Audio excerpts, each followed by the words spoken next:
Hey, you. Come here for a second. No, seriously. Come sit down. I made tea. Or, metaphorical tea. Emotional support tea. Whatever flavor you need today.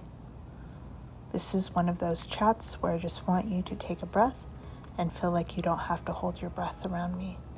You don't have to be on. You don't have to explain, or perform, or impress. You just get to be. Today, I want to talk about something that I know you've been wrestling with.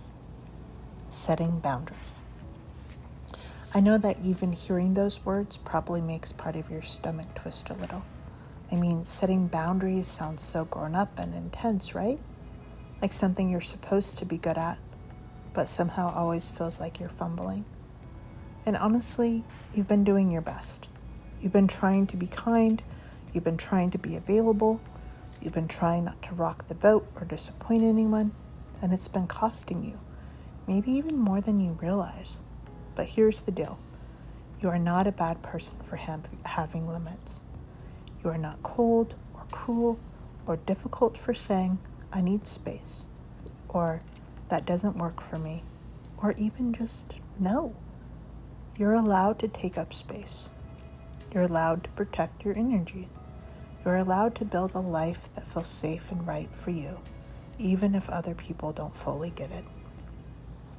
You've been conditioned to believe that being accommodating is noble, that saying yes is the polite thing, that putting others before yourself is what makes you lovable or worthy. But love that costs you your peace is too expensive. And I'm not here to watch you give yourself away piece by piece just because someone else can't or won't respect your boundaries. You don't owe access to anyone. You don't owe explanations for needing time, rest, or space. And the people who get upset when you start setting boundaries, they're often the ones who are benefiting from you having none at all. You've got nothing to prove. You are enough without overextending yourself. Now, take another breath with me, okay? Let it go.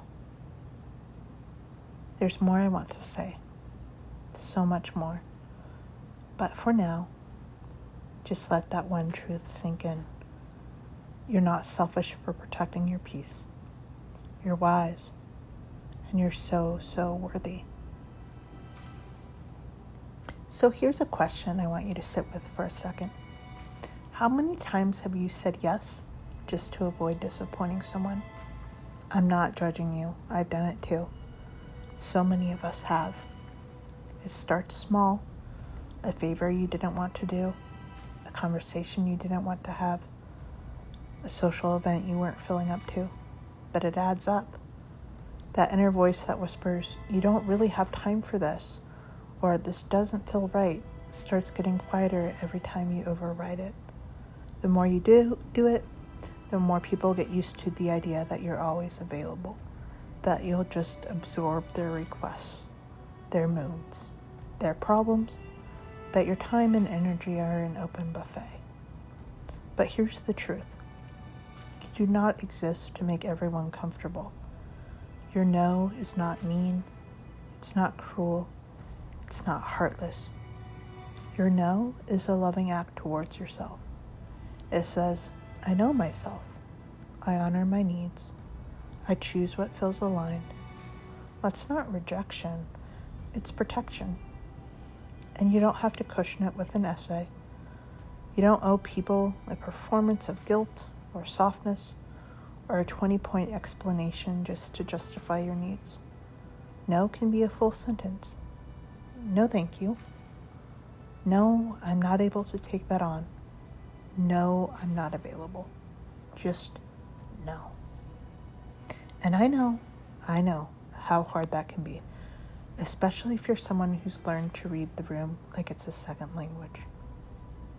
If you've spent your life being the peacekeeper, the fixer, the emotional airbag for everyone else's crash landings. But here's what I really want you to hear. You do not have to set yourself on fire to keep other people warm. The world will not end if you say no. The people who truly love you will not leave. The people who respect you will not shame you. In fact, the only ones who get angry when you set boundaries are the ones who benefited from you having none.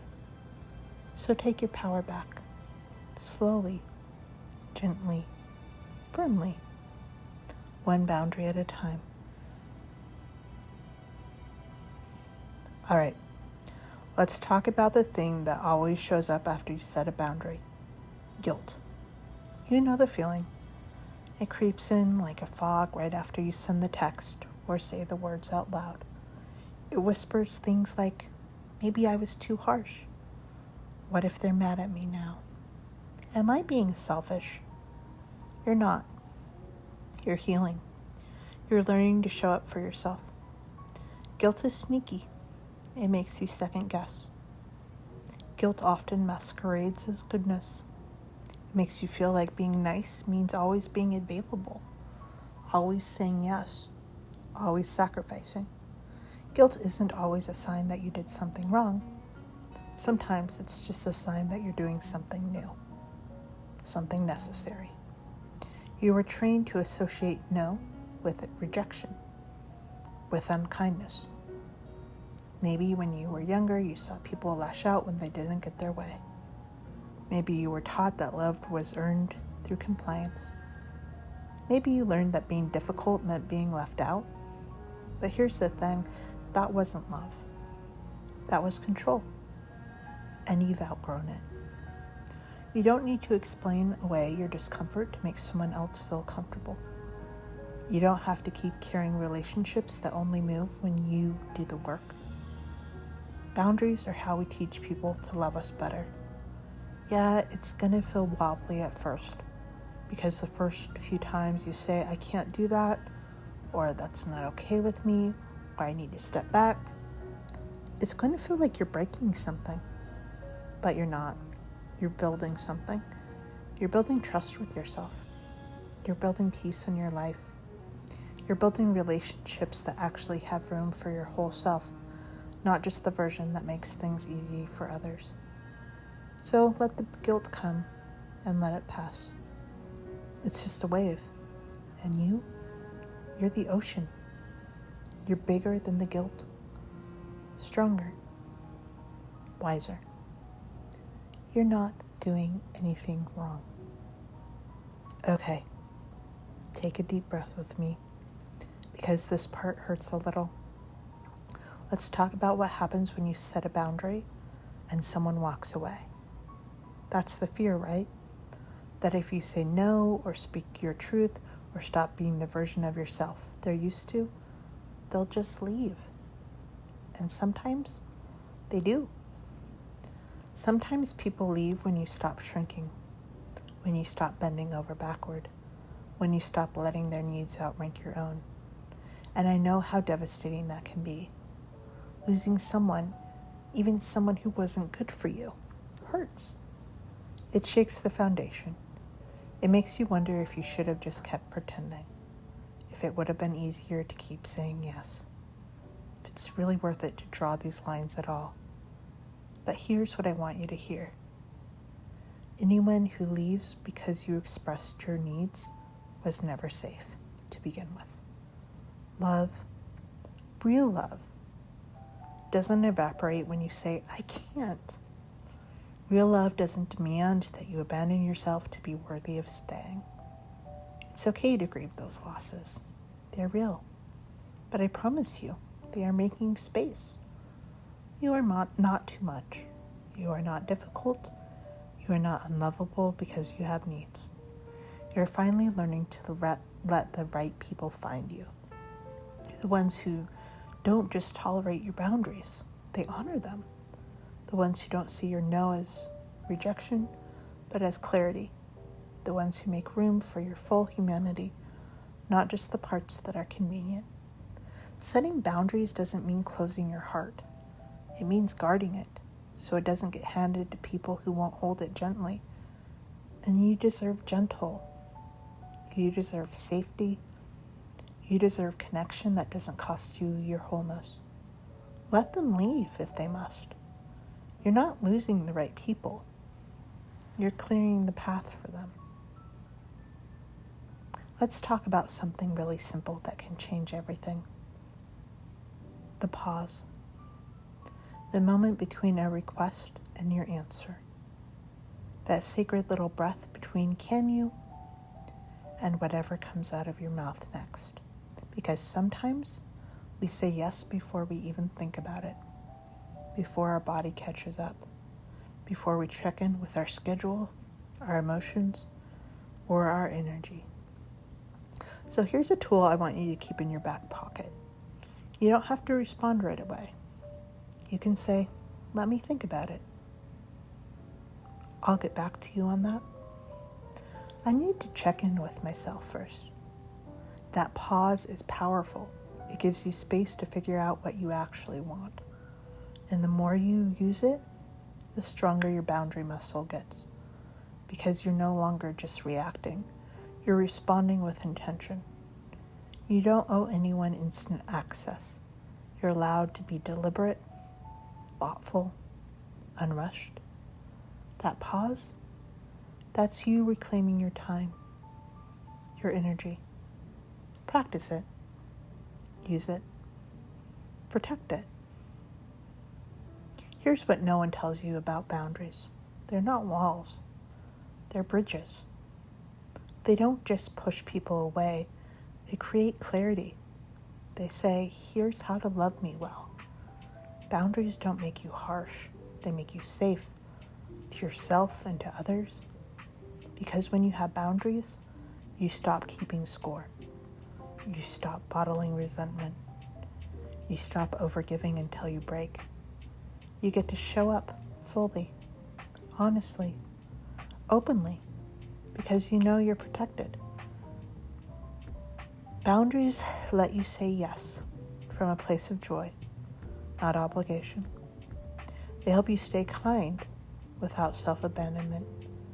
They are soft armor, gentle strength, the quiet confidence of someone who knows who they are and what they need.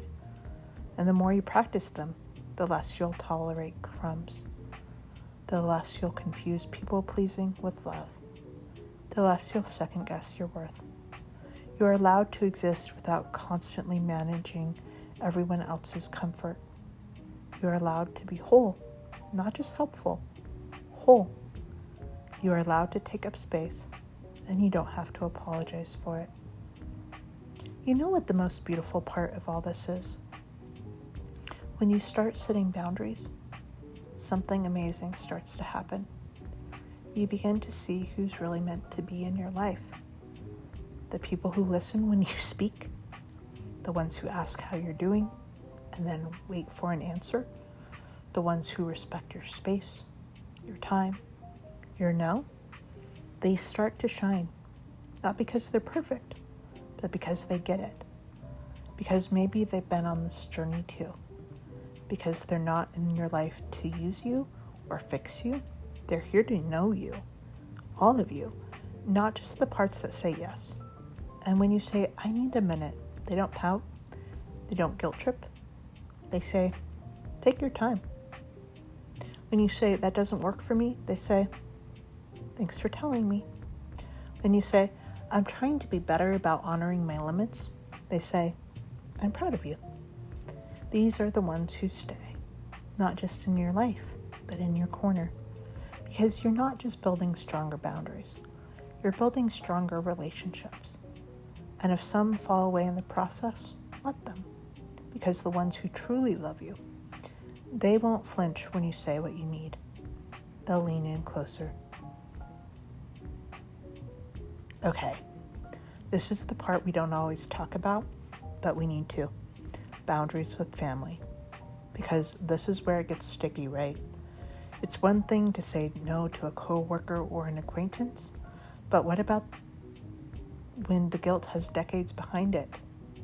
What about when you're dealing with people who changed your diapers, who paid for school, who tell you you've changed every time you protect your peace?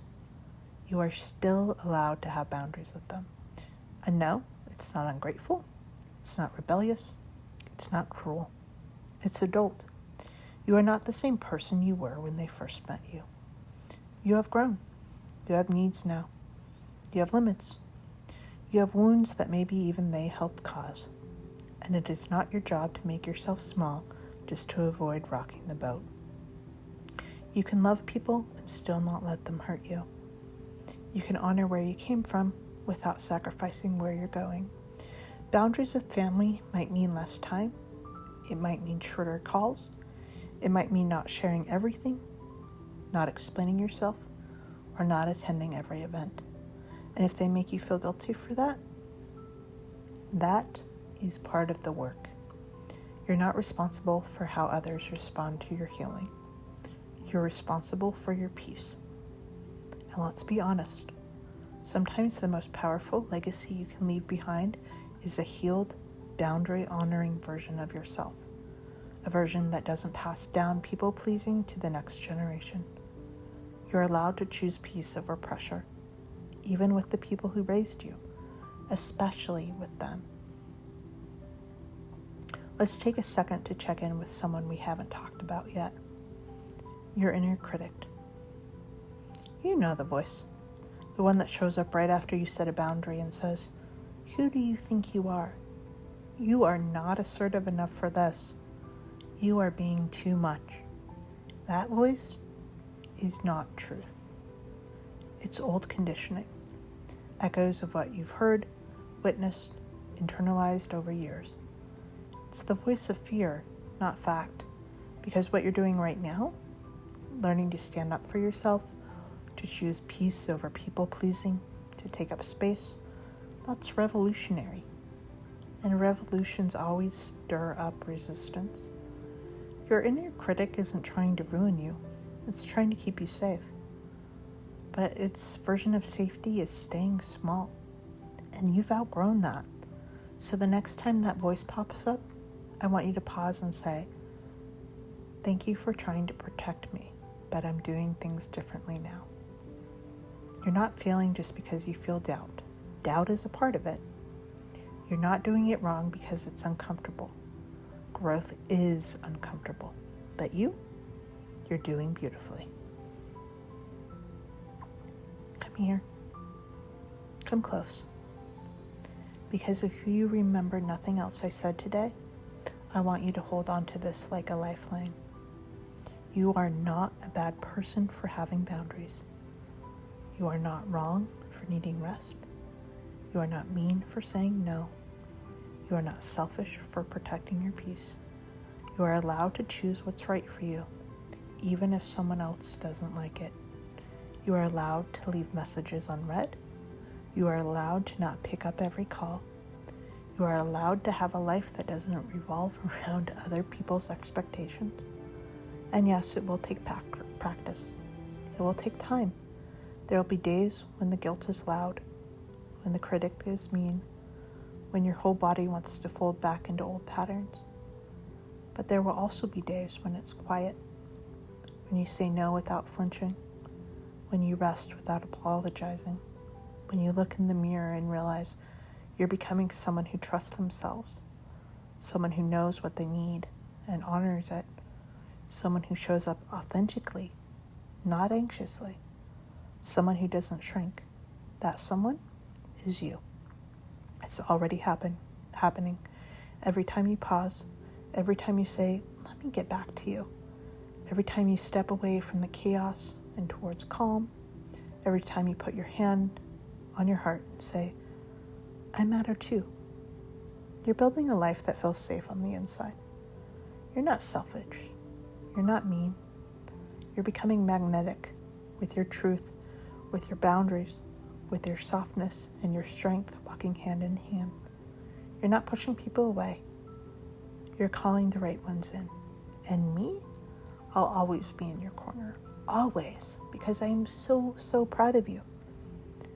Now take a deep breath and say it with me. Just once, even if only in your head. I'm allowed to have boundaries, and I am not going to apologize for that anymore.